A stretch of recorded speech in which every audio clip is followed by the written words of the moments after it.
Bantu b'Imana bakunzi ba Axia Vibes TV, iteka ryawe, iteka ryanje, iteka ryacu. Vibes TV, ukwemera kuvyara ubuzima. Gira sugirizi, gira Imana, gira iteka, gira huba, wubahwe. Amahoro cane, uyu munsi twitegurire guhimbaza umunsi w'Imana. Ndabaramukije mwebwe mwese mumaze kuba abanywanyi ba Axia Vibes TV. Ndazi ko muri mu mashengero yose, muri mu migwi itandukanye. Ndaramukije nkeza bene wacu b'Abayisilamu baherutse kurangiza ukwezi kwabo kweranda kw'amapfungo. Umukama ahezagire ico gikorwa ceranda cabayemwo, kibatume mubandanya muba abantu biteka aho mubaye hose. Uyu munsi rero dusangire umunsi w'Imana nk'uko uzohimbazwa muri Eklezia Katolika yisunga Roma. Tuzoheza tuzirikane aya majambo y'Imana mu gisomwa ca mbere. Tuzokumviriza ijambo dusanga mu gitabo c'ibikorwa vy'abatumwa ikigabane ca 3, uturongo tw'13 gushika kw'15 n'17 gushika kw'19. Nyene ubuzima mwari mwishe, Imana yaramusubije muzima. Murumva ko tukiri mu gihe ca Pasika muri Eklezia Katolika yisunga Roma. Turacari Dominika ya 3 ya Pasika, tubandanya tuzirikana igitangaza c'ugupfa no kuzuka k'umukama wacu Yezu Kristu. Twazirikanye mw'ikarema ku buryo budasanzwe mu ndwi nyeranda, tugaheza tugahimbaza kuva mu giteramo ca Pasika. Tuzobandanya kuri uyu munsi wa Mungu tuzirikana dusengesha izaburi ya 4, aho tuzokwitabira tuti inyonga zawe mukama nizitumurikire. Igisomwa ca kabiri naco Eklezia tuyagira kuri uyu munsi w'Imana ugira 3 wa Pasika, ikivoma mw'ibaruwa rya mbere ry'umutumwa Yohani ikigabane ca 2 kuva ku karongo ka mbere gushika ku ka 5. Ni Yezu cirucira ibicumuro vyacu n'ic'ivyaha, si ic'ivyacu gusa, n'ic'ivy'isi yose. Yezu ni cirucira ibicumuro vyacu, atari ibicumuro vyacu gusa ariko vy'abantu bose. Inkuru nziza nayo tuzoyakiriza aya majambo tuti mukama Yezu nutwumvishe ivyanditswe mu bitabo vyeranda, umutima wacu wuzure urukundo niwatuganiriza. Tuheze tuvuge tuti aleluya, aleluya, aleluya. Rwa rurimbo rw'intsinzi duheze dusangire ino nkuru nziza nk'uko yanditswe na Luka mweranda, umuvunyi w'abaganga, ikigabane ca 24 kuva ku karongo ka 35 gushika ku ka 48. Kuri uyo munsi abigishwa bavuye Emawusi bariko baraganirira bamwe 11 na bagenzi babo bari kumwe ivyabaye mu nzira n'ingene bamenye umukama aho yamanyura umukate. Bariko baravugana batyo, Yezu aseruka hagati yabo ati nimugire amahoro. Ubwoba burabatekera bagira ngo babona icijiji. Arababaza ati ni kuki mutinya, kandi mwibaza iki mu mitima yanyu? Nimurabe ibiganza n'ibirenge vyanje ni jewe. Nimukorakore mwitegereze, icijiji rikigira umubiri, rikigira amagufa nk'uko ndabifise. Akivuga ivyo abereka ibiganza n'ibirenge vyiwe. Ntibari bwemere, ariko bari banezerewe kandi bari batamariwe. Arababaza rero ati nta two kurya mufise? Baramuhereza akamanyu k'ifi ikaranze, aragafata arya bose babona. Araheza ababarira ati Ivyo nivyo nahora ndababarira tukiri kumwe, hamwe nababwira ivyo vyose vyari vyanditswe kuri jewe mu gitabo ca Musa, mu bahanuzi no mu mazaburi ko bizota. Hanyuma abaha ubwenge ngo bashobore gutegera neza ivyari vyanditswe, ati vyari vyanditswe ngo Kristu azobabara, aheze yizure mu bapfuye ku munsi ugira gatatu, kandi ngo kw'izina ryiwe ikigongwe abacumuye bagirigwa kizokwigishwe mu bihugu vyose, mbere bitangurire i Yeruzalemu, kandi nimwe muri ivyabona. Dushimagize inkuru nziza ya Kristu shemezwa. Ngayo amajambo y'Imana adufasha guhimbaza iyi Pasika ya buri ndwi. Buri wa Mungu ni Pasika, ariko buri musi ni Pasika, kuko buri musi inkuka ya Yezu Kristu iraherezwa. Ariko rero kubera uko isi yagira atunganywa, ku mpera y'indwi niho abatari bake bashobora gukorana bagahimbaza ipasika y'umukama ya buri ndwi, ya buri mushamvu, ya buri yinga. None ndabipfurije umunsi w'Imana mwiza kuri Axia Vibes TV. Iteka ryawe, iteka ryanje, iteka ryacu, Vibes TV, ukwemera kuvyara ubuzima. Aya majambo y'Imana rero kano kuri Axia Vibes TV twagira ngo tubafashe gatoyi kugira ngo ino Pasika izobabere nziza, izobabere iy'agahimbare, kugira ngo mutegere ico twoza turashingirako igihe tuja gusenga, igihe tuja guhimbaza imisi y'Imana. Ari twebwe duhimbaza izuka ku munsi w'Imana, arabagihimbaza isabato, arabagihimbaza ijuma ku munsi wa gatanu. Twese abemera Imana turashobora uyu munsi kugira iciyumviro dukuye muri aya majambo y'Imana. Turabona ko mu njiri Yezu Kristu aha ubwenge abatumwa biwe, arabaha ubwenge kugira ngo bategere ivyanditswe, bategere ubuzima. Arabaha ubwenge, arabugurura ubwenge kugira ngo bategere. Bavukanyi, banywanyi ba Axia Vibes TV, iteka ryawe, iteka ryanje, iteka ryacu, Vibes TV, ukwemera kuvyara ubuzima. Amadini, amashengero, umuhamagaro wayo nuwo kugurura ubwenge kugira abantu bategere ubuzima, bategere ko umuntu yaremewe gukunda. Niwo muhamagaro w'amadini, niwo muhamagaro w'amashengero mu bisanzwe.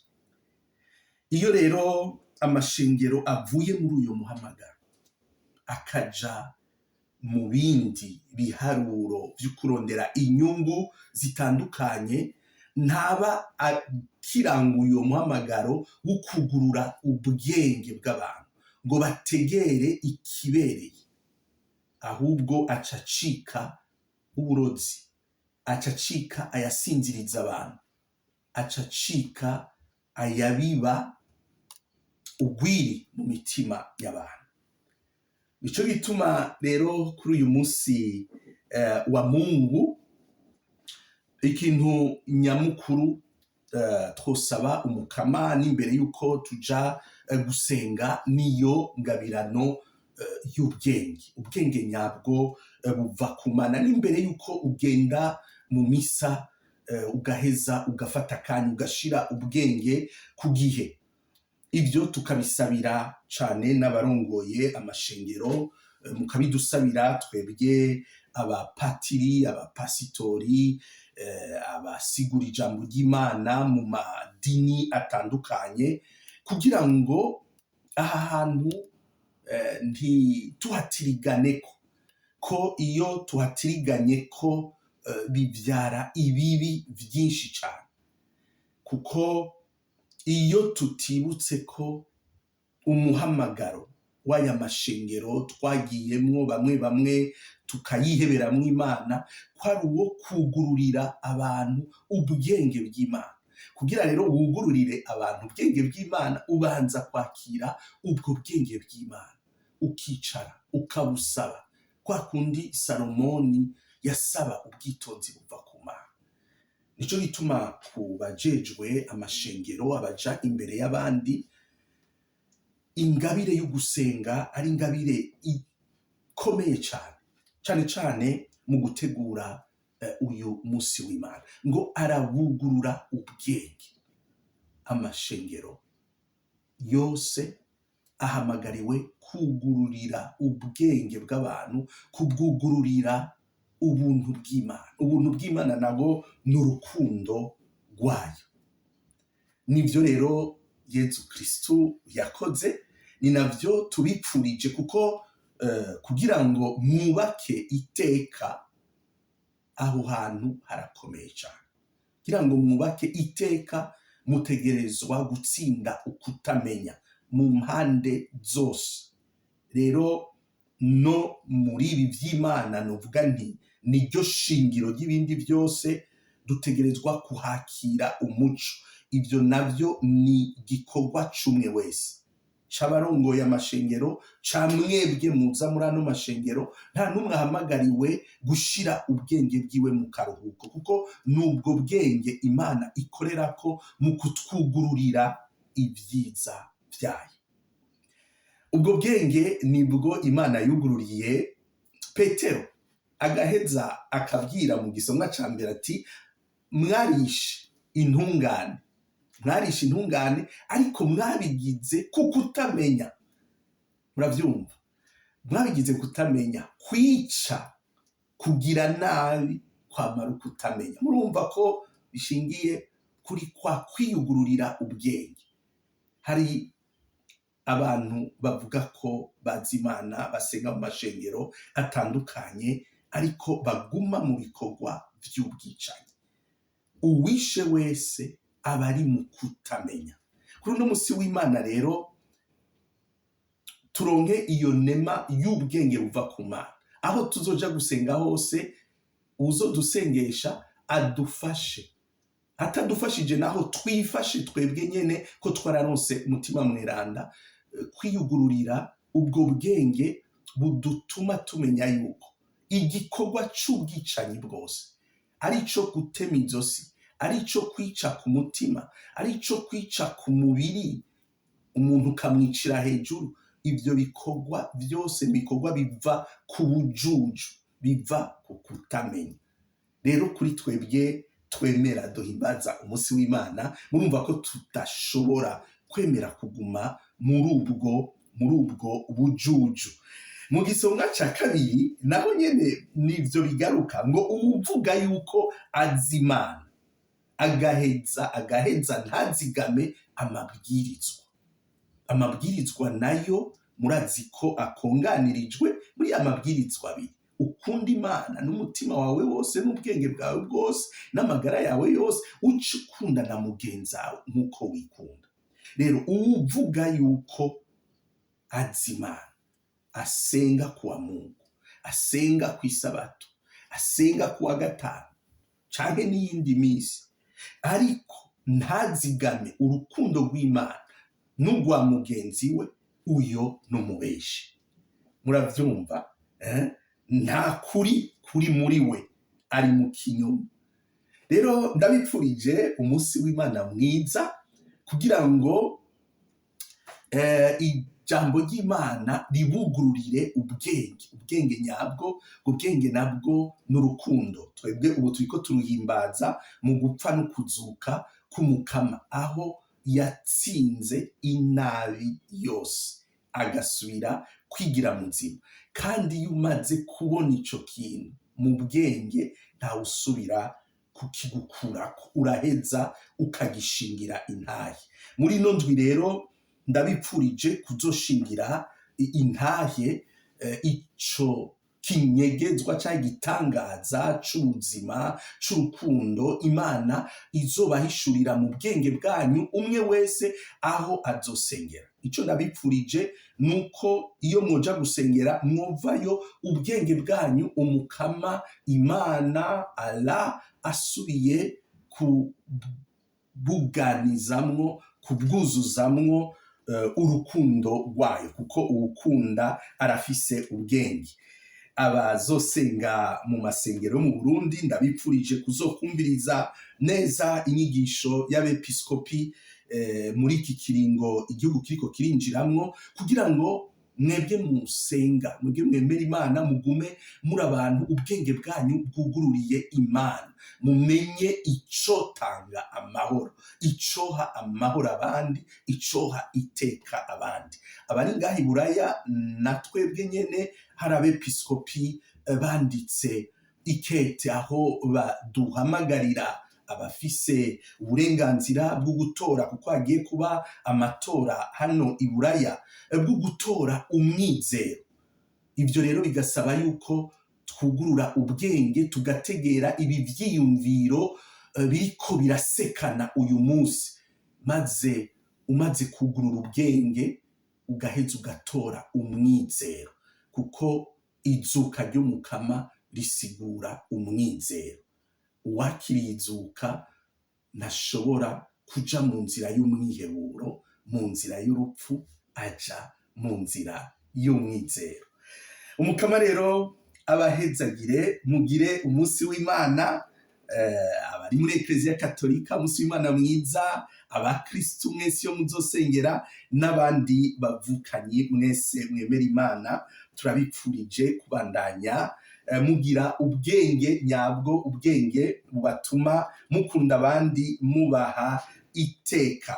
Mubandanye rero mwemera kuba abanywanyi ba Axial Vibes TV muri benshi, kandi muze murasangira bino biyago vy'iteka dusangira hano, kugira ngo tuze turakuzanya.